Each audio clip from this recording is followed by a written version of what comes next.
오늘 사사기 19장 1절부터 15절 말씀 가지고 회복은 책임에서 시작된다. 회복은 책임에서 시작된다. 라는 제목으로 하나님의 말씀 선포합니다. 사사기는 우리가 아는 대로 11장부터 몇 장까지 있죠? 21장까지 있습니다. 오늘 19장과 20장하고 다음 시간이 사사기 마지막 시간입니다. 여러분, 사사기가 쉬운 여정은 아니었는데 잘 따라와 주셔서 감사하고, 다음 주 어떻게 뭐 떡이라도 돌려야 되지 않을까. 그래도 책을 한 권 띄는데 사사기는 사사시대의 배경 이야기랑 12명의 사사 이야기랑 그 다음에 사사조차도 나오지 않는 무사사시대 이야기를 한다 말씀드렸습니다. 여러분, 혹시 그거 기억나십니까? 제가 예전에도 질문 한번 했어요. 여러분, 마지막 사사가 누구예요? 성경에서 사무엘이에요. 문제를 잘 이해해야 돼요. 사사기의 마지막 사사로 하면 삼손인데 성경에서의 마지막 사사는 사무엘이에요. 이거 했던 것 같은데. 했어도 처음 한 것처럼, 여러분들이 또 처음 한 것처럼 들으시면 저도 처음 한 것처럼 이야기하잖아요. 오늘 아주 원래 열심히 준비하면 잘 안 되는 법이에요. 저 골프 치는 사람이 힘 열심히 주고 치면 잘 쳐요? 힘 빼고 치면 잘 쳐요? 골프는 힘 빼는데 몇 년 걸린대요? 힘 빼는데 10년 걸린다잖아. 근데 설교는 제가 아직 10년을 못 했으니까.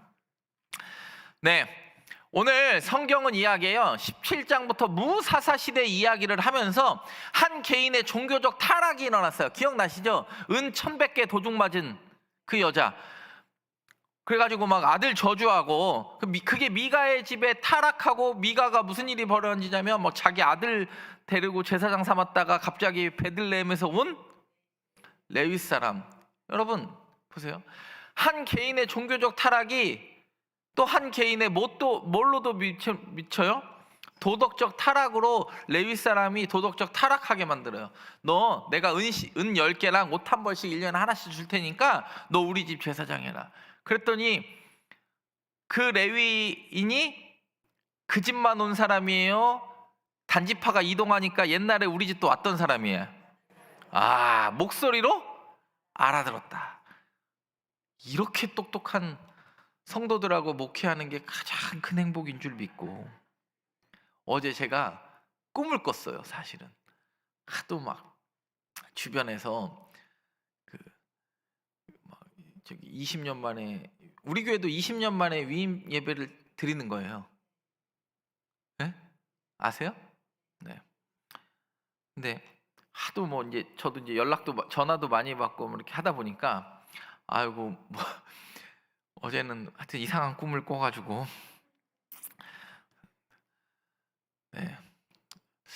사람들이 긴장되냐고 물어보더라고요. 내가 지금 긴장을 해야 되나? 또 물어봐요. 사람들이 뭐라고 물어보냐면, 위임 예배 준비하느라고 얼마나 바쁘냐고 물어봐. 난 아무것도 하는 게 없는데. 뭐 제가 설교하는 것도 아니고 아무것도 안 하는데 물어보는데 내가 뭐라고 대답을 해야 되지? 바쁘다고 대답을 해야 되나? 여러분, 아까 설교 제목이 뭐였어요? 회복은 자기 책임에서 시작되는데, 미가도 자기 책임 다하지 못하고, 레위 지파도 자기의 책임이 무엇인지 알지 못하고, 한 집단의 총체적 타락이 뭐예요? 하나님이 맡겨주신 기업 버리고 내 눈에 보기에 좋은 땅으로 올라가요. 그리고 오늘 결론을 내리죠. 그리하였더니 미가도 타락하고 레위 사람도 타락하고 단지파 한 지파가 전체가 타락하는 일이 발생하니까 이스라엘이 분열과 내란을 겪어요. 여러분 기억나세요? 아무리 사사시대 때 12명의 사사 때 막 외적들이 뭐 메소포타미아 구산 리사라임도 쳐들어오고 블레셋도 쳐들어오고 모아방도 쳐들어오고 암몬 사람들도 쳐들어오고 동방 사람들도 미디안 사람, 동방 사람들, 아말렉 사람들이 쳐들어와 가지고 12사사 때 했어도 12지파가요 지파 안에 분열이 일어나지는 않았어요.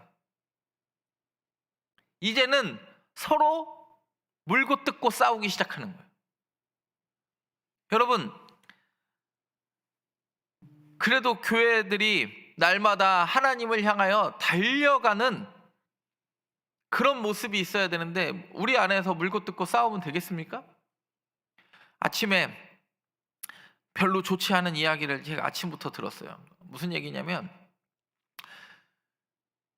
아니 이게 하나님이 이렇게 만지시는가 이런 느낌이 들었던 게 뭐냐면, 제가 우리 여기 가까운 교회 우리 성빈이 한빈이 친구 아버지인데 목회하다가 지휘자랑 눈이 맞아가지고 살림을 차린 거야. 제가 진짜 이거 교회 이름만 얘기하면 어딘지 여러분들이 다 한 번에 알 수 있기 때문에 말씀은 드리지 않겠습니다. 근데 내가 그 얘기를 듣고 너무 충격을 받아가지고 가슴이 막 벌렁벌렁 뛰는 거예요. 그래서 아주 수요일에 설교를 준비해야 되는데 너무 저도 가슴이 막 벌렁벌렁 뛰니까 진정이 안 되더라고. 최근에 너무 많은 일들을 제가 이런 얘기들을 너무 많이 들어가지고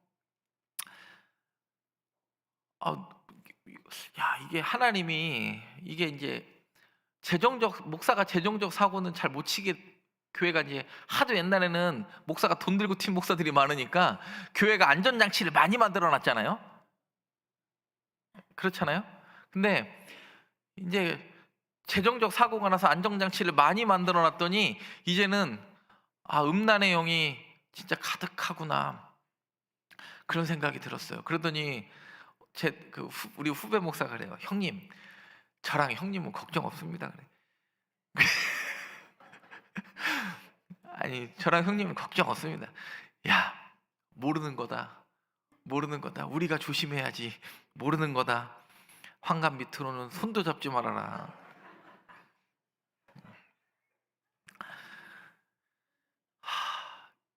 이때 사람들은 알았을까요?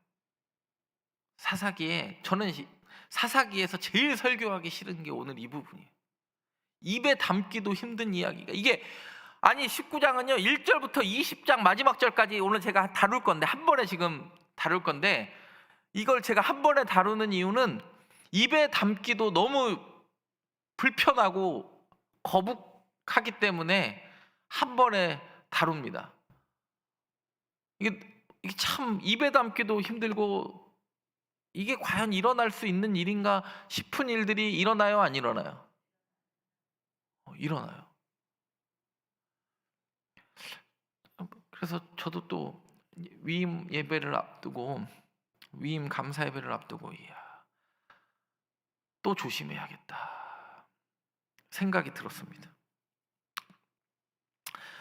네, 여러분, 목사 절대 환갑 밑으로는 절대 저한테 반경 1m 안으로는 가까이 하지 마시기 바랍니다. 네, 눈 인사만 하도록 하겠습니다.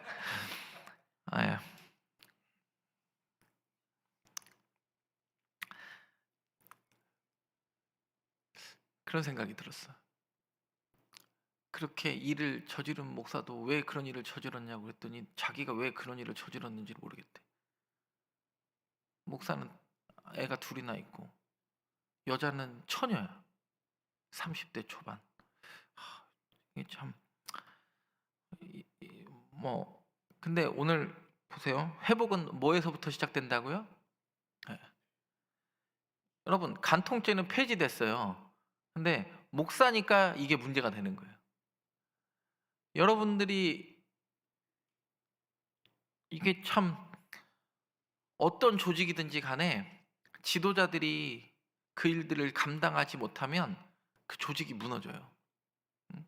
나라는 대통령을 잘 뽑아야 나라가 평안하고, 우리 동네도 국회의원 잘 뽑아야, 딴짓 자기 뱃속 차리는 국회의원 뽑으면 동네가 발전합니까, 안 합니까? 네, 시작하도록 하겠습니다. 1절 보겠습니다. 시작. 에브라임 산지 구석에 거류하는 어떤 레위 사람이 유다 베들레헴에서 첩을 여러분 1절부터가 이상해. 17장 18장을 우리가 공부해서 이 느낌이 뭔지 알아요. 이스라엘의 왕, 그러니까 바꿔 이야기하면 이스라엘의 지도자도 없으니까 핑계를 대기가 좋은 거예요. 우리 지금 지도자가 없었다 말이지. 우리 담임 목사가 없고 담임 목사가 사고 쳐서 들고 날랐다 이 말이지. 그러니까 보세요. 에브라임 산지 구석에 거류하는 어떤 레위 사람이에요. 여러분, 레위 사람은요 산지 구석에 거류할 수 없어요. 끊임없이 이야기하지만 여러분 여기서 딱 이게 여러분 집에 가서 한번 읽어보세요. 19장은요 1절부터 20장 마지막 절까지 아니 이게 성경인가 싶을 정도로 정상적인 이야기가 하나도 없어. 기가 막혀요.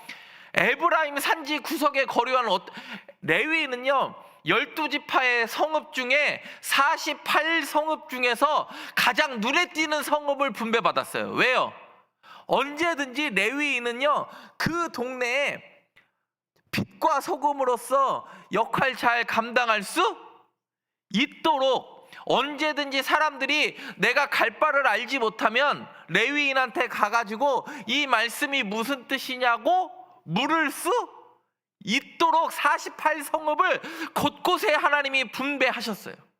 근데 오늘 보면 1절부터 보세요. 에브라임 산지 구석에 거류하는, 여러분 레위인은 이런 구석에 거류하는 게 아니라 하나님이 지정한 48성읍에만 거류하게 만드셨어요.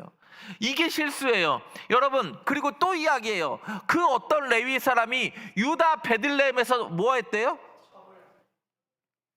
유다 베들레헴은 지난번에도 말씀드렸어요. 레위인이 분배받은 48성읍 안에 들어간다 못 들어간다? 못 들어간다. 근데 레위인이 지난번에 미가의 집 제사장도 어디서 왔어요? 베들레헴에서 왔잖아. 사고치던 베들레헴에서 이제 룻기에서는 드디어 그 사고치던 베들레헴에 한 줄기 싹이 돋아요. 그게 누구예요? 보아스예요. 그리고 그 보아스가 누가 돼요? 다윗의 증조 할아버지 돼요. 똑같은 사사시대. 그래서 룻기는 이야기해요. 사사들이 치리하던 그때에 여러분 저는 오늘 여러 가지 일도 있었지만 19장 1절부터 이게 읽으면서 야 이게 있었던 일이라는 거 아니에요. 첩을 맞이하였더니 그래요. 그 첩이 뭐하고?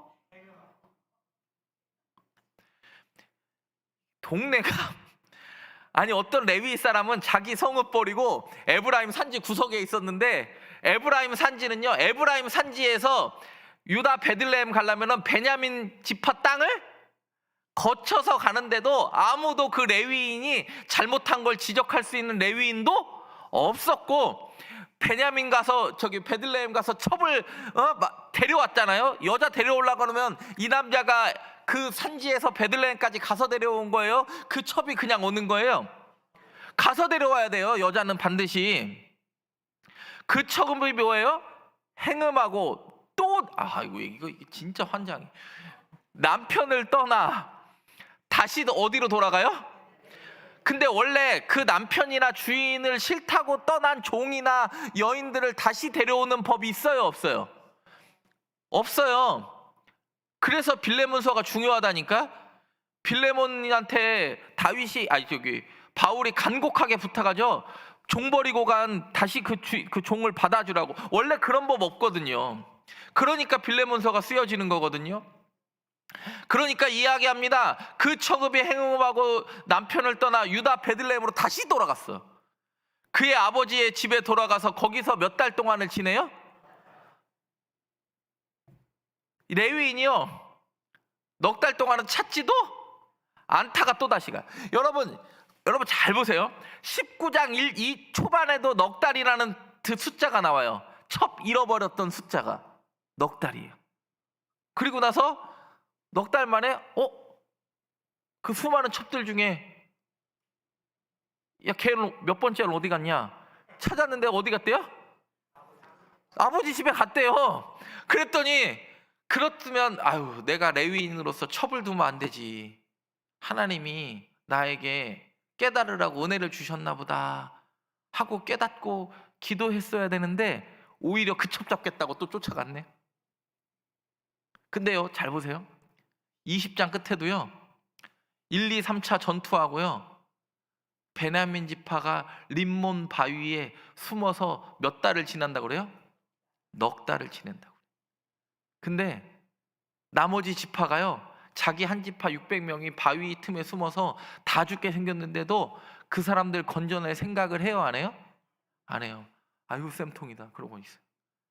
이 사사기를 읽어보세요. 사사기가 지금 하고 싶은 말이 지금 여기에 다 담겨 있었어요. 끝까지 가는데요, 아무도 이게 잘못이라고 생각하지도 않고 아무도 거기에 무감각해져 가지고 깨닫지도 못하는 순간에 이르렀다. 여러분, 혹시 우리에게 이런 영적 무딤이 일어나진 않습니까? 나의 직분이 있고 나의 사명이 있는데 내가 그 책임을 감당하지 못할까 봐 두려워하는 게 아니라 아유, 그건 그거고, 그건 옛날 일 아닌가? 그냥 그건 그거고 나는 나의 갈 길을 가겠노라. 여러분, 너무 무섭고 떨리는 말인데 남의 이야기 같지가 않아요. 보세요.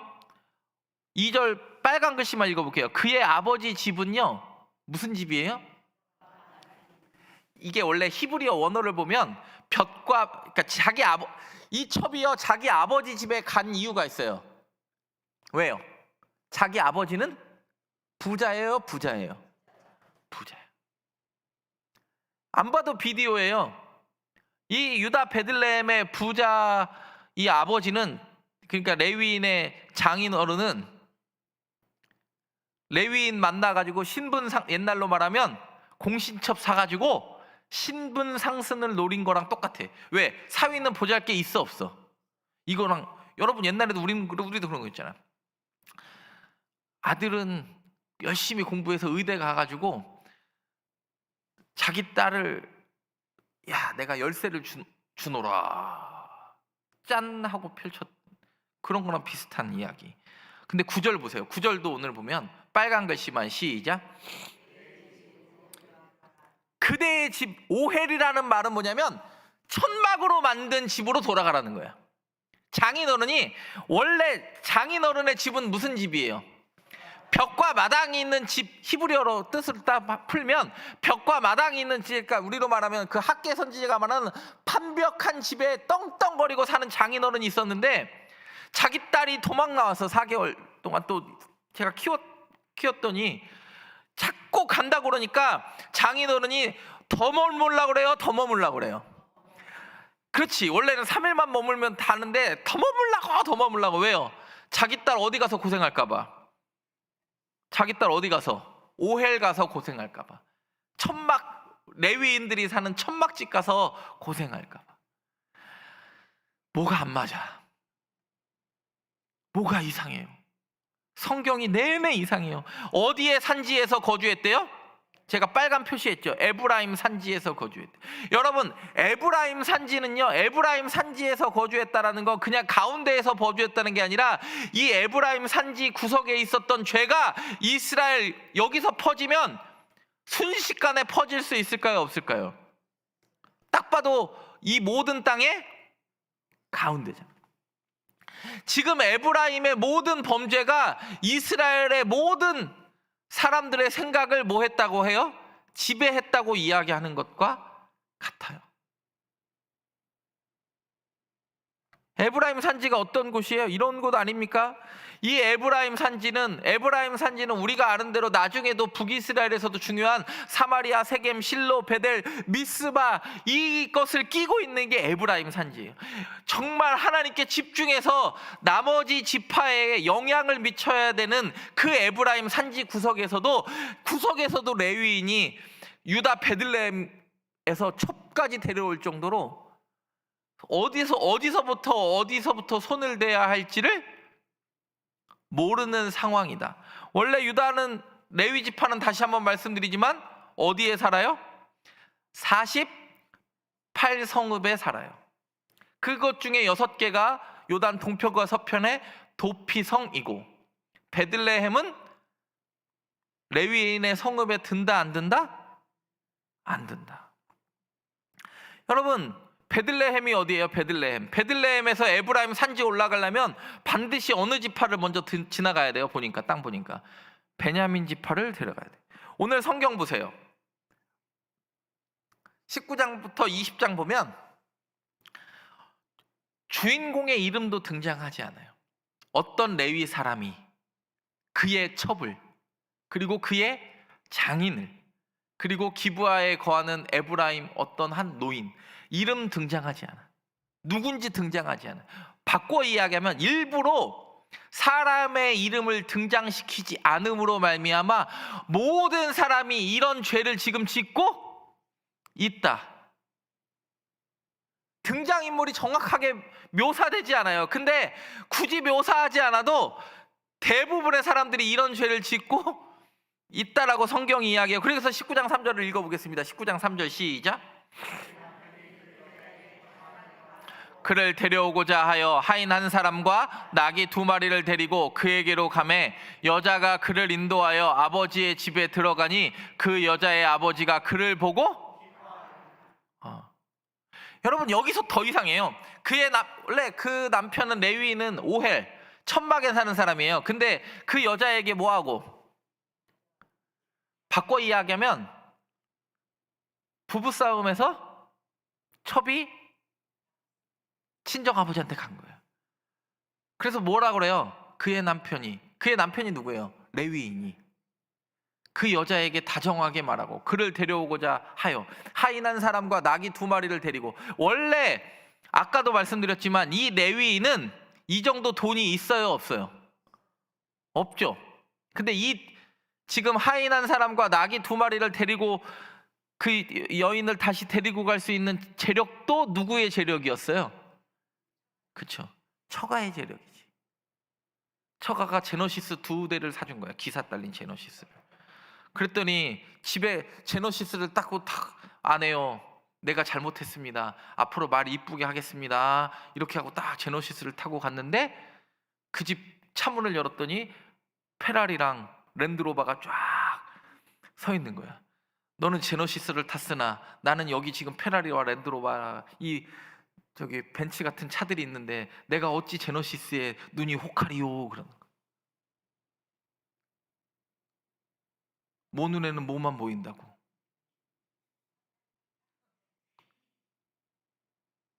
자기가 무엇 때문에 이 여자를 취했는지를 아니까 자기가 그나마 있는 재력 갖고 가서 했는데 자기 장인한테는 게임이 돼요, 안 돼요? 나는 진짜 오늘 사사기 19장 20장 읽으면서 여러분도 한번 읽어보세요. 이게 말이 되는 이야기인가 싶어요. 근데 또 누구는 또 기뻐해요. 아버지는 기뻐해요. 왜요? 레위인 사위 맞은 게 내게 큰 기쁨이잖아. 뭐는 이뤘으니까 이미 경제적인 건 이뤘으니까 명예로 내 사위 누구라고? 내 사위 누구라고요? 레위인이라고. 이야, 그래도 그때는 목사가 좀 먹혔나 봐. 지금은 목사 사위 얻으려고 하면 장인어른이 환대할까요? 내가 목사 그만두면 내 딸 주겠네 그럴까요?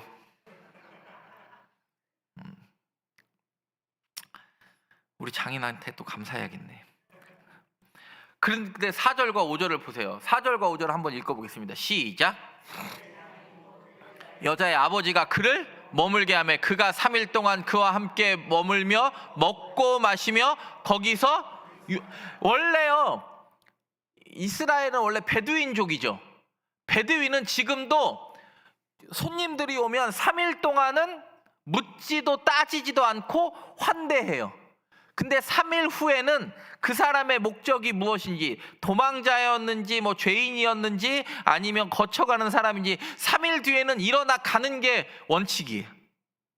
근데 그러니까 5절이 등장해요. 넷째 날 아침에 일찍이 일어나 뭐하고자 하매.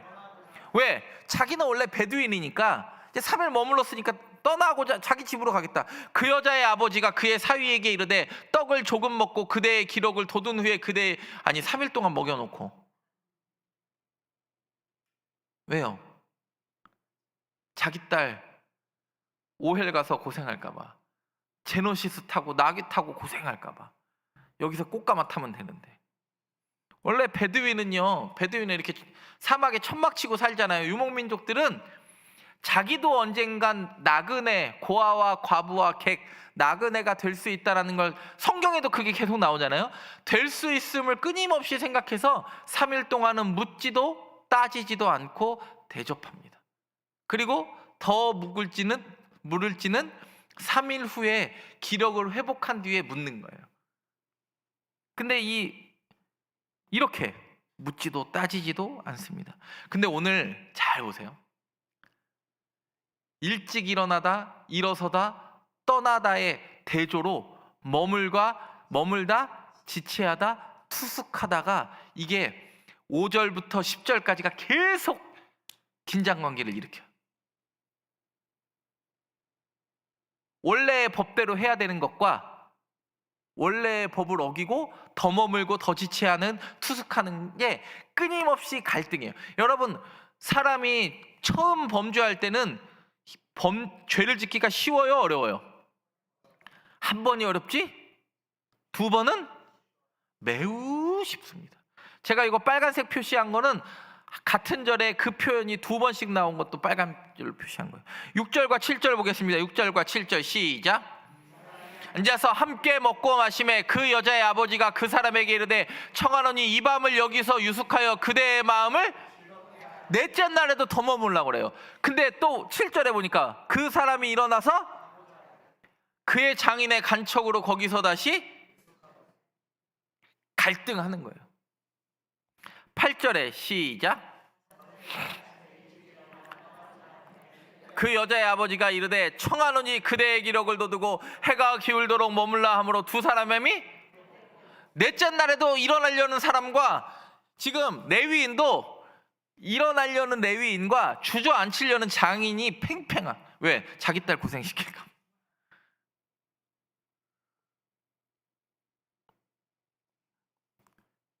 그리고 나서 이야기합니다.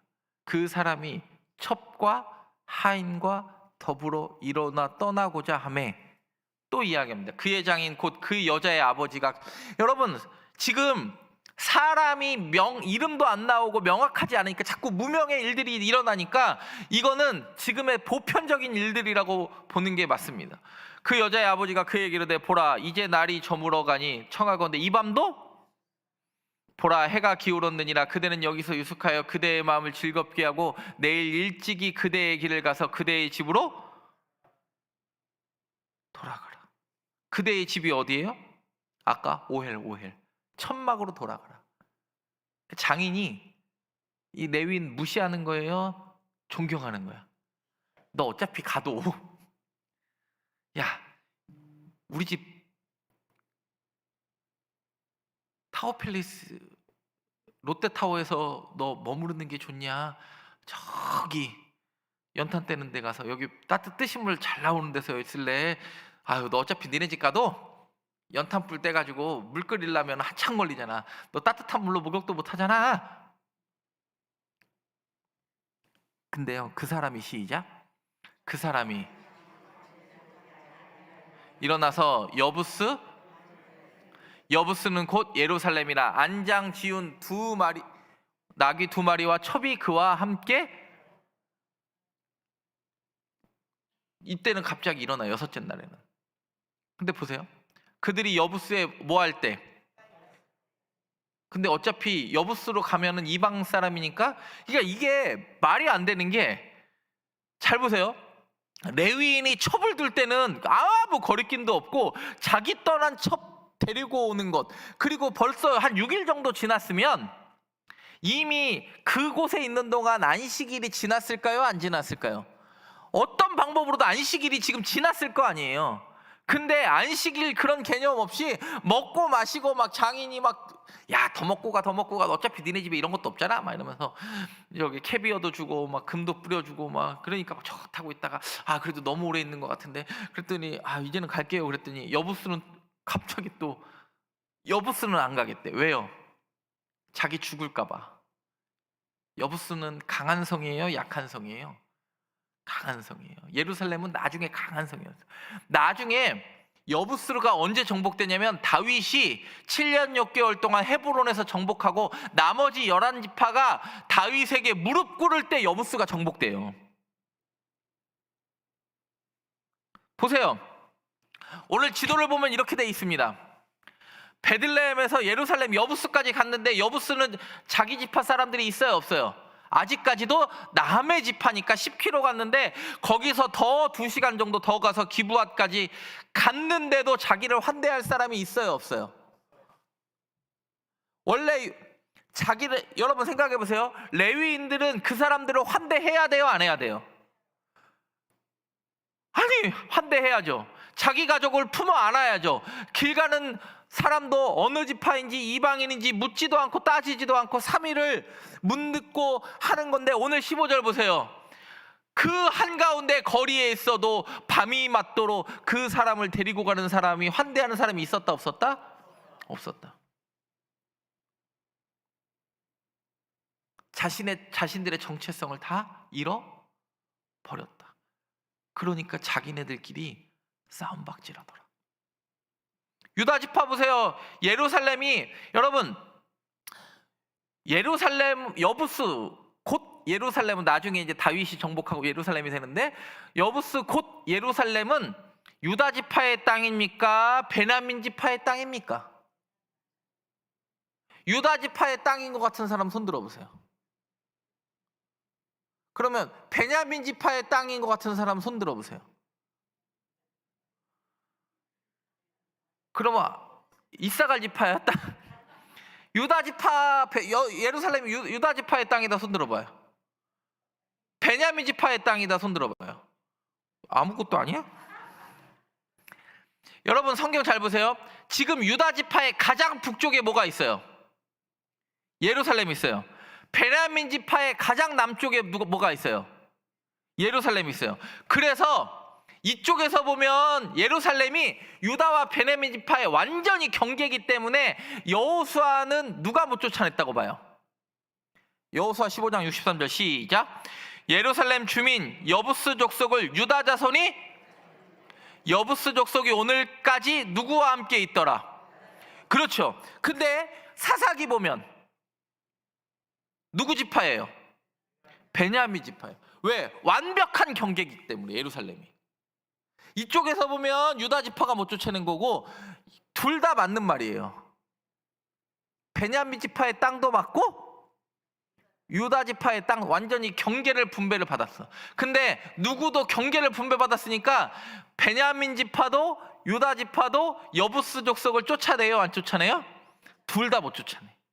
그걸 드디어 누가 쫓아내는 거예요? 유다 지파였던 다윗이 쫓아내고 예루살렘을, 헤브론에서 예루살렘으로 성읍을 변경합니다. 12절 13절 보겠습니다. 시작. 이스라엘 자손에게 속하지 아니한 이방 사람의 성읍으로 들어갈 것이 아니니 어디하러 가리라?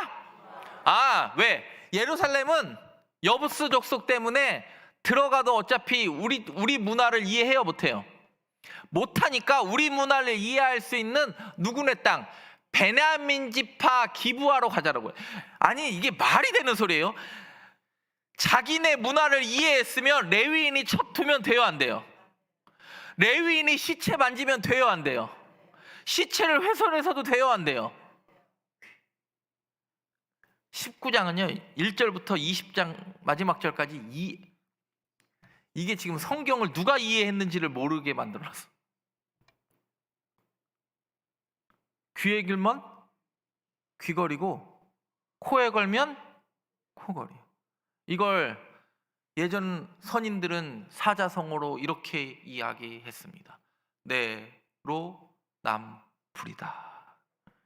내가 하면 로맨스고 남이 하면 불륜이다. 여러분 성경 잘 읽어보세요. 이게 여러분이 읽을 때 왜 이렇게 이해가 안 되지 하는 게 이게 맞는 말이에요. 아니 어느 때는 자신이 레위인의 정체성을 이해한 것 같아가지고 안 가고 아니 진짜 이게 근데 그래가지고 10km 더 가서 베냐민 지파 기브아에 갔더니 베냐민 사람 아무도 더 올라갑니다. 더 올라가요. 14절 15절 시작. 모두 앞으로 나아가더니 베냐민에 속한 기브아에 가까이 이르러. 왜요? 나그네에서 가장 힘든 건 해가 지는 거예요. 예수님이 탄생할 때도 해산할 날이 가까워 왔는데도 몸을 누일 곳이 있어요, 없어요? 없어요. 왜요? 누구도 환대하지 않아. 호적하러 온 사람들을 환대하고 받아들이는 게 그 사람들의 전통인데 누구도 환대하지 않아요. 두렵던 한 고드란트를 과부가 드려도 정상적인 거면 그 지파가 그 여인을 책임져야 되는데 누구도 그 여인 한 명을 책임질 사람이 없어요. 15절에 그러니까 기브아에 가서 뭐 하려고? 왜? 자기 지파니까 자기를 도와줄 사람 있을 줄 알고 에브라임 산 기브아는 베냐민 땅이죠. 그러면 자기 땅 올라가려면 나중에 그 다음날 에브라임 산지 더 위까지 에브라임 산지 구석에서 왔으니까. 근데 그리로 돌아 들어가서 성읍, 오늘 성경 이야기합니다. 성읍 넓은 거리에 앉아 있으나 그를 집으로 영접하여 유숙하게 하는 자가 이 정도 되면 생각해야 돼요. 이건 나도 잘못했구나. 하나님이 레위인으로서 정체성을 잃어버린, 책임을 다하지 못한 나도 지금 뭔가가 잘못되고 있고 이 백성도 문제가 있구나. 그리고 이 백성을 가르쳐야 할 사명이 누구에게 있어요? 레위인에게 있잖아요. 근데 누구도 책임 다하지 않고 모든 사람이 뭐만 누리려고 그래요? 자기 권리만 누리려고 그래요. 나라가 그러니까 한 방에 망가지기 시작하는데 한 방에 망가집니다. 그래가지고 어떻게 하죠? 다시 어디로 가죠? 자기 고향으로 돌아가요. 근데 돌아가려고 하는데 여기서 사건이 터져요. 자기 첩을 기브아 사람이 윤간해요. 그러면 여기서도 또 한번 깨달았어야 돼. 자기가 레위인인데, 내가 레위인인데 왜 나를 대접하는 사람이 없지? 그러면 생각해야 되죠. 내가 잘못해서 그렇구나. 그러면 되는데 목사도 그렇지. 아유, 내가 목사인데. 요즘은 근데 내가 목사인데 하다가는 돌 맞아. 저 길 돌아다니다가. 근데 자기 첩이 그 사람들한테 윤간을 당해요. 근데 이게 하나님이 원하지 않는 방법이었구나. 내가 이 백성을 다시 고쳐야겠다. 나도 고치고 이 백성을 레위인이 그 생각 못했다는 거예요. 그러니까 우리가 아는 대로 이 레위인의 첩을, 시체를 12조각으로 토막을 내가지고 보냅니다. 성경 말이 그게 19장 후반부에 나오는 거 아니에요? 누구 잡자고? 베냐민 기브아 사람 잡자고. 그리고 이 레위인은 어디서 왔어요? 에브라임 산지 구석에서 왔잖아. 이게 그러니까 무슨 일이 발생해요? 사람들이 다 어디에서 모여요? 오늘 성경에 보면 미스바에서 모여요. 나중에 보면. 그래서 어디로 쳐들어와요? 어디로 쳐들어와? 기브아로 쳐들어와. 베냐민 기브아로. 그래서 20장 보면 이스라엘 12지파가 모인 사람이 몇 명? 보병 40만 명. 베냐민 지파는 몇 명? 2만 6천 명. 왼손잡이 700명은 여러분 오른손을 못 쓰는 자가 아니라 양손에 능한 자라고 지난번에 왼손잡이 애웃할 때 말씀드렸죠. 그러니까 왼손잡이 700명은 돌을 던지는 대로 맞는 거예요. 근데 우리가 아는 대로 40만 명과 2만 6천 명은 게임이 됩니까? 기브아를 완전히 둘러싸았어요. 그래가지고 20장을 정리하면 이렇게 됩니다. 1차 전투는 누가 이겨요? 베냐민이 이겨요. 그래서 이스라엘 연합군 2만 2천 명이 죽어요. 2차 전투에도 기브아에서 누가 이겨요? 베냐민이 또 이겨요. 그래서 이스라엘 연합군 몇 명이 죽어요? 18,000명이 죽어요. 합쳐봐. 연합군 몇 명 죽었어요? 4만 명. 아까 연합군 몇 명 모였어? 40만 명 모였는데 10분의 1이 전멸했어요. 그러면 이게 레위 전쟁을 주도했. 그리고 레위는 원래 전쟁을 주도하면 안 돼요.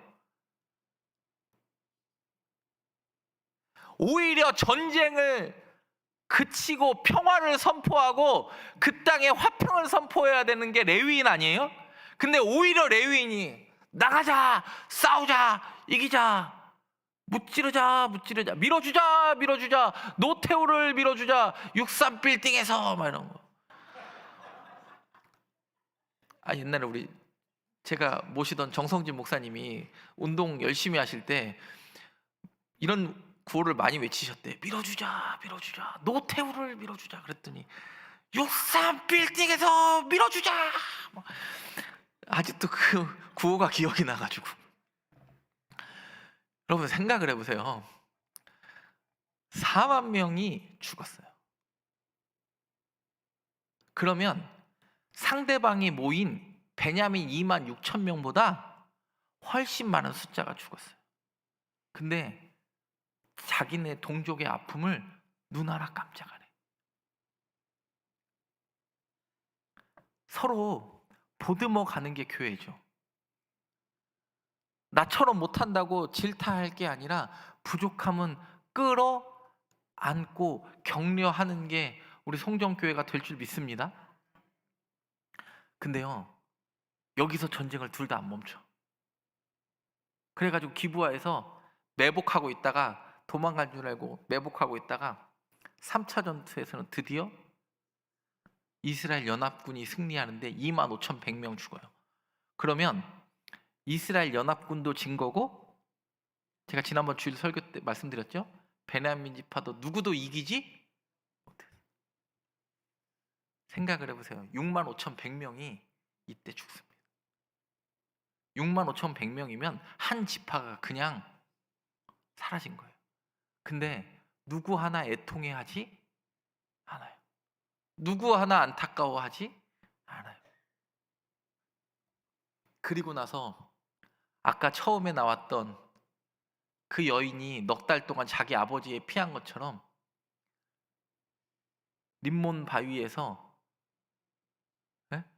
넉 달을 피하는데 아무도 그 베냐민 지파를 돌보지도 않아요. 여러분 19장과 20장 읽어보세요. 오늘 설교 제목 말씀한 것처럼 회복은 어디에서부터 시작된다고요? 누구도 자기의 책임을 다하려고 하지 않아요. 그리고 오히려 묻는 것 같아. 내 책임이 뭔데? 목사도 마찬가지죠. 목사도 열심히 살아야죠. 목사 열심히 살아야지. 제가 열심히 사는 건 우리 두 아들과 딸을 위해서 사는 것보다 제가 혹시 실수하면 우리 교회가 또 원하지 않게 어려움을 겪으면 어떡해? 하나님이 저에게 잘생김을 주지 않는 이유가 있어. 에?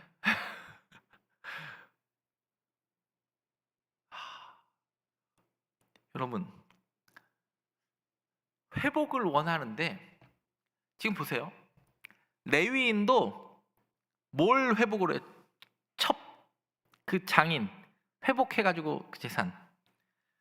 모든 사람들이요 각자의 방법으로 회복을 원해요. 그게 경제적인 회복이든 자신의 신앙의 회복이든 그리고 뭐 자녀들의 태분의 열림이든 어떤 방식으로도 여기서 회복을 원하지 않는 사람이 있습니까?